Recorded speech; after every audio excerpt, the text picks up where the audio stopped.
All right, folks. Sorry for the technical difficulties. We are coming up. We are coming up. Here we are. And we'll get back our third sister here in just a minute. But just thinking about what Boosie was saying and how they were looking at, whether or not should he be looking for a black business that does the same thing as what he was talking about, reaching out to a Chinese owned business or other businesses. He said he had other things in play, but it didn't sound like he had the platforms that were owned by African Americans that provided the same type thing. And so that brings up those stereotypes of how we think about not only ourselves but also about those that are in, other African Americans. For those of us, you know, how do you get that frame of, I don't, I think that that's ingrained. I think it's like that computer in the subconscious, that record has been playing over and over, and what we see on TV, what we hear on the radio, what we see our family and our friends say and do from when we're little. So this sound like I'm sounding like Mr. Tony Fleming, but I'm sorry. That's where this is. And I hate to say it, but he's right. But yes, I said it on national Facebook platform, global actually, right?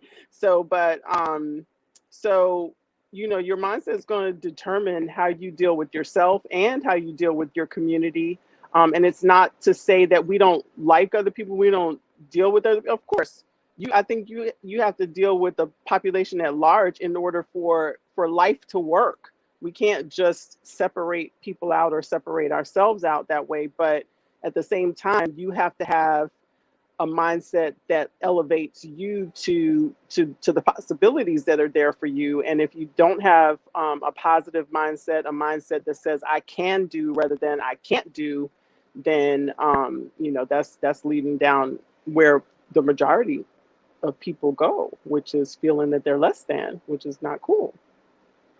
What do you think? Yeah, I agree with that, and I wanted to, I guess, go back to what he was saying when he was like, well, him living in Atlanta. I guess, okay, never lived in Atlanta, so don't really know the Atlanta community. Hear about it quite often. I personally, I guess, was culture shocked when I moved from Germany because I grew up most of my life on military bases. So I saw a lot of diversity, a lot of culture. I never saw one, I guess, one culture over dominating another culture. Like it wasn't. I didn't grow up to where, we had the white people over here. They were the officers, or the now they officers were all cultures from when I grew up. So moving from living in different types of countries to going to college in Memphis, Tennessee, I was like, whoa, what's going on? That to me was the bigger culture shock of seeing all my people in one area. And it's crazy because I did visit my grandmother. My mom was born and raised in Memphis.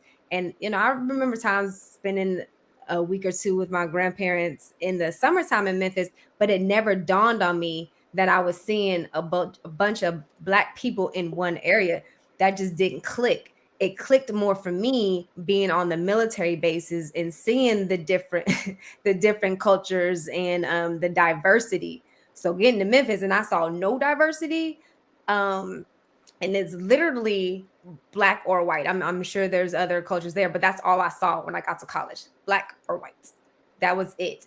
And I guess kind of he was right because I didn't see a lot of Black, how doctors, lawyers, police chiefs, things of that Hmm. nature. I didn't see that, but I knew they existed, if that makes sense. I mean, my Hmm. college was smack dead in the hood of Memphis, so I saw that. So I saw a lot of hood, but I didn't really see a lot of police chiefs and things. But I never thought that couldn't happen because of me growing Mhm. up, on military bases. I'm like, anybody can be anything you want to be. And that goes back to what you're saying. That's a mindset situation. And as Mr. Fleming says too, it is also your zip code, how you grew up. I grew up knowing diversity, knowing any culture can do anything they put their minds to. However, I moved to a culture where they didn't believe that any culture Mhm. could do Mhm. anything, but it just never clicked for me. So I guess so I can't really relate to the minority mindset as he was saying, but Mhm. I guess I kind of know it exists, if that makes sense. Sure, sure. I think I, you know, being in the business that we're in, where kind of that stuff goes away because the system that's in place doesn't recognize what color you are, what gender you are, which are all things that we deal with out in other places of employment and work, right? But the system is just identifying your work. Mm-hmm. How many more distributors do you have? How many more distributors do you have working? But the problem is that in those individual people, depending on their mindset, how Mm-hmm. far they'll go in getting to what's has no ceiling for them. But do they really believe that? So they come with Mm-hmm. their mindset. And fortunately, we have personal development here, like a plethora of personal development in Tapa. So from every direction, um, that is working on that, so that those things that we don't even realize were in there in our subconscious that we're carrying around with, that we're actually peeling that back, um, and realizing that that may be why we struggle sometimes, reaching out to people or talking to people, or we might not go to certain people because we feel that difference, on approaching people. So, I think that it does come into play, but not necessarily always with the minority mindset, but definitely mindset of other types of things that have been said or done or that we've seen or heard. And lots of people want to fight that television doesn't have influence like how they say it absolutely does. Oh, it does. And Definitely. and you want to fight that what they say on the radio or whatever, or what you see, it doesn't. Oh yes, it does. You just don't realize it, but your subconscious is recording that every moment. And it's in there, and it's deep in there, depending on how long ago it was. You're exposed to it. But also, he talked about exposure, right? So Mm-hmm. wherever he was exposed to people Right. that were successful. And I'm sorry, the guy's name is escaping me, so that's why I keep saying he. But definitely, it wasn't Boosie badass, because um, No. Boosie needs to come to our mindset calls, a little bit, and get some help, because he thought that he could just step in, be disrespectful on someone else's platform. And I did some more reading on him. I mean, that's just his That's his demeanor. persona. That's Hey, yep. his modus operandi. That's how he functions. That's where his thought is, that he can just say whatever, whether it's disrespectful or demeaning, and just go ahead and say it. And what he learned is that ain't so, because he got kicked off of an entire platform forever, as he said, forever, forever, Emma, Emma. ever, ever. But yeah, I mean, and I'm still laughing at Chinese's too. Like I know. I can't even deal. But he you're right. That's how he is. And not to say he's always disrespectful. Unfortunately, he's a part of my generation. But he has a plethora of children, and in his mind, he feels like I'm teaching my children these things. Oh, he says it quite often. I teach my Mhm. children how to speak their mind, how to get what you want. So that's why he acts the way he acts, even though it has Mhm. carried on throughout him growing up in his rap persona as well. Like his rap persona and his real persona are the same person.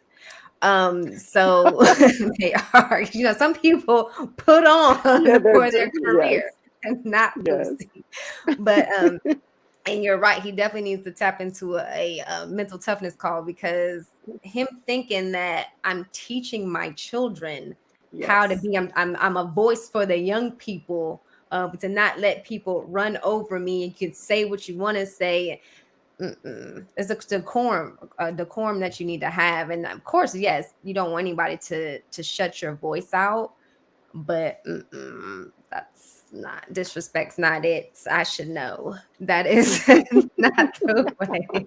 But like you were also saying with our business, I do love the fact that um is diversity within the business. And actually, to be honest, within network marketing, this is the probably the most I've seen our culture succeed, being in network marketing. I haven't seen too many different not to say they don't exist. I just haven't seen it on a scale of anybody can do it and anybody can succeed at it.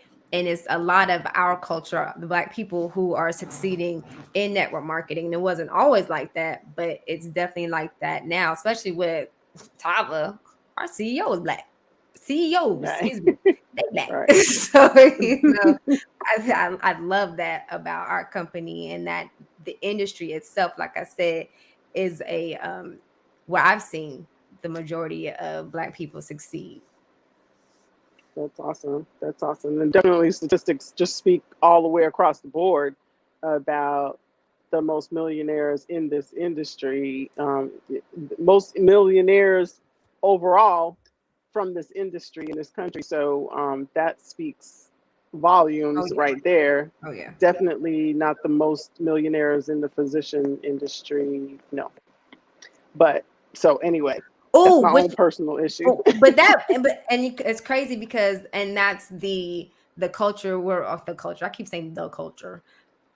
I get that from the millennials, which I am not, by the way. So I hear it a lot that when we were growing up, that's what our parents wanted us to be. Oh, you got to be a doctor, you got to be a lawyer, and here you are, and you're saying, yes, if that's what you love, if you love saving a life, cutting them open and sewing it back up, and you do that. But guess what ain't gonna happen? You ain't about to be a multimillionaire. Mm-mm. Mm-mm. It ain't And gonna happen. even if you, so there was a time where there were, like surgeons were making super great money, but the thing is that they had to work for it every moment. They Mm. had to be there and do the surgeries in order to do that. You had to see the patients. What we're talking about is residual, passive. You know what passive means? Passive means it happens without my effort. So Tammy I Clark could put definitely know what passive means. put that effort in one time and then it happens. Right now you got to do it, you got to learn how to do it the right way. So that's what we do over here, training on the Mhm. baseball diamond, but we're not even going to talk about that right now. But join us on Saturday, we will be talking about the baseball diamond. And no, but yeah, so we make a good living, yes, we make good money, but we got to put in the time, so we don't have any time freedom. Mm, And mm. that's actually what cued me into network marketing when I first discovered it, like almost 20 years ago. Now, was I able to do it? No, because I didn't have anybody show me the right way to do it. Over here at Tava, oh yeah, they showed Mr. Fleming showed me the right way. Resources demonstrating the right way to Oh make yeah, part-time income, make time big time part-time big time income. part time So income, big time. that is pretty incredible. So you know, hey, your mindset, you got to work on yourself. And professional development is not the same as personal development. So just get that out of your head, because that's how where you're employed has you convinced that, yeah, you just keep going to these trainings and Climb these that ladder. seminars and keep climbing that ladder and fighting the crabs and all that stuff. And but that's not personal development. Personal development will help you not only at your job, but also in the rest of your life. Professional development is made for just that reason, so that you do your job better. And that's all I got to say. Well, I wanted to hit these good comments real quick. Say hello to all the wonderful people here with us. I see, as always, Miss Tammy Clark, my friend. Janet, Harriet, hey, Miss Beverly. Miss Beverly said, I was talking about Lil Boosie. It's embarrassing that he feels that way. He really does. He really thinks he's helping the children. Not the children, the children. And that's the difference because he's not writing all his songs. I don't I don't think I think Miss Beverly, did you go there on that? she Okay. I think I think even if he had the best, I think if Jay-Z wrote his songs, Boosie will still be Boosie. Right, So because you take you wherever you go. you, he gonna be who he is. Oh, hey, Dr. Cheryl. I'm waving. Can y'all see me? Hey, Dr. Cheryl. Hey, Miss Patricia. so, Um, so yeah, go ahead. So we thank everybody for joining us on here. Sorry that Miss Lavonda couldn't share with us, but I think she's having some technical difficulties. So we'll straighten that out. But know that you know she's here in spirit for sure. He So is. all right. So we want to see you all back here next Wednesday. When we're on Serendipity again, and we're going to talk about something else very stimulating, and hopefully it'll be just as controversial as Boosie Badass. I didn't even know who he was, but See, anyway. and that was my question too. And you just made him the answer. I was sure about to say, "What's his stage name?" But you've been saying Yeah, it all this whole. I was like, "Dang, because I had to go look it up. I needed to do my research because, little wow. Boosie badass." Yes. That's him. So we thank you all for joining us, and we're going to be out. Join Serendipity next Wednesday. Take care. Have a good night.